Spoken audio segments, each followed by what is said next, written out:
ফ্যাসিবাদী শাসনের যাতাকলে পৃষ্ঠ এই জাতিকে আল্লাহ তাআলা আমাদের ছাত্র শ্রমিক যুব জনতার আন্দোলনের মধ্য দিয়ে মাত্র 2টি বছর আগে আমাদেরকে মুক্তি দিয়েছিলেন।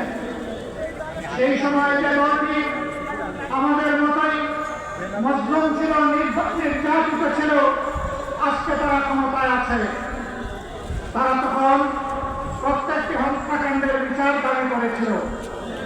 নির্বাচনের সময় তারা বলেছিলেন তারা নির্বাচিত হলে ফ্যাসিবাদের হাতে যতগুলা খুন হয়েছে, গুম হয়েছে, নির্যাতন হয়েছে, সবগুলোর বিচার তারা করবে।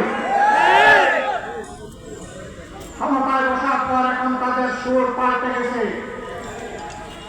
বিচার তো তারা করছেই না, বরঞ্চ আপনারা শুনেছেন 4 মাসে 600 জনের অধিক মানুষ নির্মমভাবে বাংলার মাটিতে খুন হয়েছে।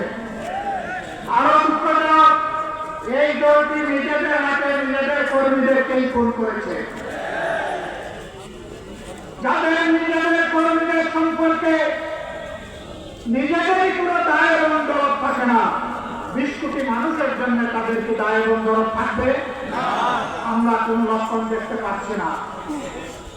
লজ্জার বিষয়, ফ্যাসিবাদ থেকে মুক্ত হওয়ার কথা বলে ঠিক ফ্যাসিবাদের রাজপথ ধরেই তারা এখন হাঁটা শুরু করেছেন। বাংলাদেশ ব্যাংকের গভর্নর, বিভিন্ন ব্যাংকে অযাচিত হস্তক্ষেপ, বিশ্ববিদ্যালয় কলেজগুলো দলীয় অনুগত লোকদেরকে দিয়ে দখল করা, জেলায় জেলায় প্রশাসক বসিয়ে দেওয়া, এমনকি খেলার মাঠটা পর্যন্ত তারা দলমুক্ত রাখতে পারলেন না। এইভাবে তারা আবার কার্যত একদলীয় ফ্যাসিবাদী শাসনের দিকে আগাচ্ছেন। বন্ধুরা, বাংলাদেশ কিন্তু বারবার বিপ্লবের সাক্ষী। আমরা পরিষ্কার বলে দিচ্ছি, হয় আপনারা বিচার নিশ্চিত করুন, না হয় আপনারা যাওয়ার রাস্তা খুঁজে বের করুন।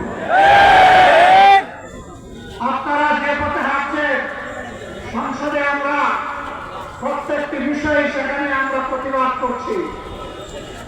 2/3 কিভাবে পেয়েছেন আপনারাই ভালো জানেন, আর দেশের জনগণও জানে। এবং এই ব্যাপারে কিছু রাজ সাক্ষ্য ইতিমধ্যে পাওয়া গেছে, আপনাদের দলের ভিতর থেকে পাওয়া গেছে, বিগত সরকারের মধ্য থেকেও পাওয়া গেছে।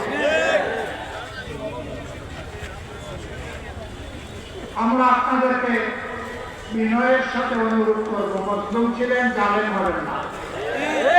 মেহরবানি করে বিচারগুলো নিশ্চিত করুন। শুধু ফ্যাসিবাদের হাতে এই রাস্তায় আমাদের কলিজার টুকরা বিপ্লবের প্রতি শরীফ ওসমান হাদিকে হত্যা করা হয়েছে। চেষ্টা চলছে, এখন পর্যন্ত তার স্বীকৃতি দেওয়া হয় না। কাকে খুশি করার জন্য, কোন শব্দকে আড়াল করার জন্য এটা করা হচ্ছে, জনগণ জানতে চায়। এই 21 তারিখ, মাত্র 2 দিন আগে গাইবান্ধায় ইতিমধ্যেই বলা হয়েছে ছাত্র শিবিরের একজন তরুণ নেতাকে গোলা করতে স্পষ্ট বিবাদকে সেই ফ্যাসিবাদী কায়দায় হত্যা করা হয়েছে। হত্যা করে মানুষকে দুনিয়া থেকে বিদায় দেওয়া যাবে, কিন্তু কোন আদর্শকে খুন করা যাবে না।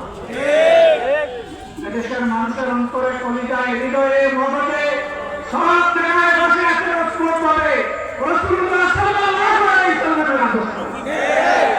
এই আদর্শকে নির্মূল করার চিন্তা করবেন না। যদিও আপনাদের একজন সিনিয়র নেতা ঘোষণা করে দিয়েছেন নির্মূল করবেন, অতীতে যারা নির্মূল করার ঘোষণা দিয়েছিলেন তারা নিজেরাই আজকে নির্মূল হয়ে গেছে। নির্মূল বেশি করবেন না, এটা এক ধরনের ভাইরাস। ফ্যাসিবাদের ভাইরাস, চাঁদাবাজির ভাইরাস, দুর্নীতির ভাইরাস, কংগ্রেস শাসনের ভাইরাস, এই সকল ভাইরাস মুক্ত করার জন্য আরেকটি বিপ্লব অনিবার্য হয়ে উঠেছে।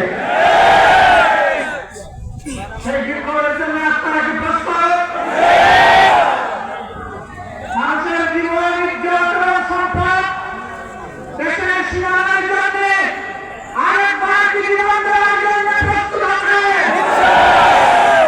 বন্ধুরা, এই বয়সে আমি এবং আমরা পিছিয়ে থাকবো না, সম্মুখ সারিতে থাকবো।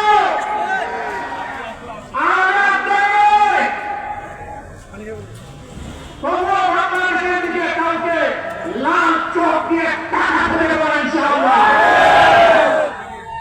কোন কালো হাত করালে সেই হাত ঘুরিয়ে দেওয়া হবে।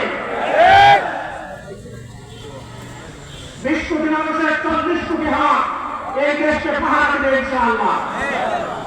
কারো বাবার সাধ্য নাই এ দেশের স্বাধীনতা এবং সার্বভৌমত্ব নিয়ে টানাটানি করা। মহান আল্লাহর উপর ভরসা করে আপনাদেরকে আগামীর সেই বিপ্লবের দাওয়াত আজকে দিয়ে রাখলাম। সংসদে যতদিন পর্যন্ত কথা বলার পরিবেশ থাকবে, জাতির স্বার্থে যতদিন পর্যন্ত থাকার দরকার হবে, তার বাইরে আমরা 1 সেকেন্ডও থাকবো না। যেদিন সংসদের প্রয়োজন ফুরিয়ে যাবে, যেদিন মনে হবে এই সংসদে আর কোথাও লাভ নাই, সেদিন সেই সংসদকে কোথাও করে আমরা বেরিয়ে যাবো। প্রস্তুত থাকুন সেই বিপ্লবের জন্য।